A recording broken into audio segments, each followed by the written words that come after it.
좋으신 우리 주님의 은혜가 오늘 이 시간 우리 모두 함께 하시기를 바랍니다. 오늘 우리가 함께 나누실 하나님 말씀은 시편 119편 145절에서 176절까지의 말씀입니다. 오늘 본문 말씀은 길었던 시편 119편의 마지막 부분입니다. 145절입니다. 여호와여, 내가 전심으로 부르짖었사오니 내게 응답하소서. 내가 주의 교훈들을 지키리이다. 시편 기자는 자기가 진심으로 주님께 부르짖었더니 응답해 달라라고 이야기를 하고 있습니다. 그리고 주님의 교훈들을 지키겠다라고 합니다. 오늘 본문 전반부에는 부르짖었다라고 하는 그런 말씀이 계속 반복되고 있습니다. 146절, 147절을 보시면 내가 주께 부르짖었사오니 나를 구원하소서. 내가 주의 증거들을 지키리이다. 내가 날이 밝기 전에 부르짖으며 주의 말씀을 바라싸우며. 또 169절에도 여호와여, 나의 부르짖음이 주의 앞에 이르게 하시고 주의 말씀대로 나를 깨닫게 하소서. 또 149절에 내 소리를 들으소서라고 하는 말씀도 부르짖었다라고 하는 것입니다. 시편 기자는 뭔가 절박한 상황 가운데 있었던 것 같습니다. 왜냐하면 사실 절박하지 않으면 우리가 부르짖지 않기 때문에 그렇습니다. 가리천정이라고 하는 사자성어가 있습니다. 목마른 자가 우물을 판다라고 하는 그런 뜻이죠. 바로 절박한 자가 부르짖고 매달립니다. 그런데 145절, 146절을 보면 시편 기자는 하나님께 조건을 걸고 있는 것처럼 보입니다. 곧 하나님께서 나의 부르짖음을 듣고 응답하시면 내가 주의 교훈을 지키고 주님의 증거들을 따르겠다라고 하는 것입니다. 그렇다면 주님께서 기자의 부르짖음에 응답하지 않으시면 주의 교훈과 증거를 따르지 않겠다는 것입니까? 그런 뜻이 아닙니다. 그만큼 절박하다라고 하는 것을 보여주는 것입니다. 하나님께 조건을 걸어야 할 만큼 시편 기자는 절박하고 간절하다는 것입니다. 하나님은 성도의 부르짖음에 응답하십니다. 부르짖는 자의 소리를 들으십니다. 하나님은 성도의 절박한 사정을 외면하시거나 인생이 힘들고 공고한 사정에 대해서 냉정한 분이 아니십니다. 그러므로 살면서 절박한 일이 있거나 간절한 일이 있으면 하나님께 부르짖어야 합니다. 사람이 아닙니다. 사람에게 기대를 걸면 실망과 서운함과 원망만 돌아옵니다. 사람에게 기대하지 마십시오. 하나님께 부르짖어야 합니다. 하나님께 기대를 걸어야 합니다. 하나님은 우리의 부르짖음에 반드시 응답하십니다. 우리를 실망시키지 않으십니다.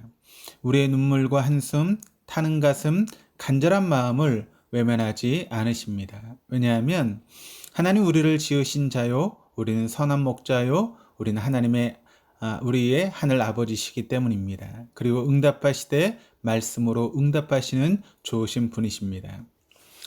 147절에서 149절이 이렇게 기록을 합니다. 내가 날이 밝기 전에 부르짖으며 주의 말씀을 바라싸우며 주의 말씀을 조용히 읊조리려고 내가 새벽녘에 눈을 떴나이다. 주의 인자하심을 따라 내 소리를 들으소서. 여호와여, 주의 규례들을 나를 따라 살리소서.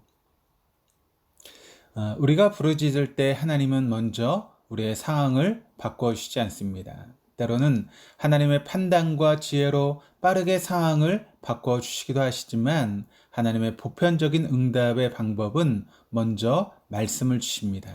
그리고 그 말씀대로 행하시고 이루십니다. 이것이 하나님께서 우리를 말씀의 사람, 온전한 믿음의 사람으로 세워가시는 하나님의 방법입니다.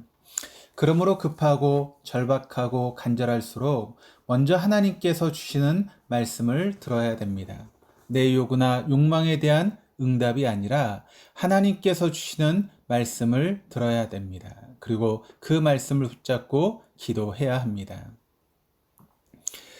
우리는 인생을 살면서 많은 경험을 합니다. 그러나 우리에게 진짜 필요하고 중요한 경험은 바로 말씀에 대한 경험입니다. 사람의 몸을 입으시고 육화된 말씀이신 구주 예수 그리스도에 대한 경험, 말씀을 붙잡고 기도했을 때 말씀대로 이루시는 하나님을 경험해야 합니다. 그러면 우리의 신앙이 달라집니다. 신앙이 말씀의 신앙으로 견고해지고 우리에게 말씀이 있다는 것이 진짜 하나님의 큰 축복이며 선물이라고 하는 것을 알게 됩니다. 고난이나 박해를 두려워하지 않고 말씀으로 인해 마음이 여유로워지고 담대해집니다. 기다릴 줄 아는 지혜와 인내를 새로이 배우고 인생이 온전하고 성숙해집니다. 153절에서 168절에는 시편 기자의 고난과 핍박하는 자들에 대한 말씀이 나오는데, 시편 기자는 고난과 핍박받는 상황 속에서도 주의 말씀을 잊지 않았고 주의 말씀을 구했으며 주의 증거들을 구했고 주의 말씀만을 경외하고 주의 말씀을 사랑하고 주의 말씀을 따랐다라고 합니다. 말씀으로 인해 하루 7번씩 주님을 찬양했다라고 합니다. 그리고 결론적으로 고백을 하기를 시편 165절 말씀을 보시면 주의 법을 사랑하는 자에게는 큰 평안이 있으니 그들에게 장애물이 없으리로다. 말씀은 우리에게 평안을 줍니다. 그것도 작은 평안, 얄팍한 평안, 변덕스러운 평안이 아니라 우리에게 커다란 평안을 줍니다. 깊은 평안, 담대한 평안을 우리에게 허락해 주십니다. 그리고 말씀을 사랑하는 자에게는 장애물이 없습니다. 이것은 인생에 아무런 문제도 어려움도 고민도 없다라고 하는 것이 아닙니다. 세상의 문제와 어려움과 고민 없는 사람은 단 한 사람도 없습니다. 저마다 남모르는 문제와 어려움과 고민을 안고 살아갑니다. 그러므로 나만 문제가 있고 어렵고 고민이 있다라고 생각하는 것은 매우 어리석은 생각입니다. 실은 이것은 이기적인 생각인 것입니다. 그러면 비교의식으로 인해서 원망하고 비관과 우울증에 빠질 수도 있고 분노와 단절로 귀한 인생의 시간을 낭비할 수도 있습니다. 장애물이 없다라고 하는 것은 말씀 앞에서 이미 장애물은 장애물이 아닌 것입니다. 왜냐하면 인생의 장애물보다 더 힘있고 살아있는 것이 주의 말씀이기 때문에 그렇습니다. 그러므로 살면서 인생의 응답이 필요할 때 주께로부터 오는 말씀, 주께서 주시는 말씀을 듣고 힘있게 그 말씀을 마음에 품고 그 말씀을 붙잡고 기도해야 하는 것입니다. 오늘 말씀대로 주의 말씀대로 나를 건지소서. 주의 손이 항상 나의 도움이 되어주소서. 내 영혼을 살게 하소서. 주의 종을 찾으소서라고 기도해야 합니다. 하나님은 반드시 말씀대로 우리를 건지시고 도우시고 우리의 영혼을 다시 소생시키시며 찾으십니다. 우리를 찾아 주의 복된 도구로 사용하십니다. 우리 모두가 하나님의 복된 도구로 쓰임받는 저 여러분의 인생이 될 수 있기를 주님의 이름으로 축원합니다. 기도하시겠습니다. 하나님 아버지, 오늘도 주의 말씀을 붙잡고 기도합니다.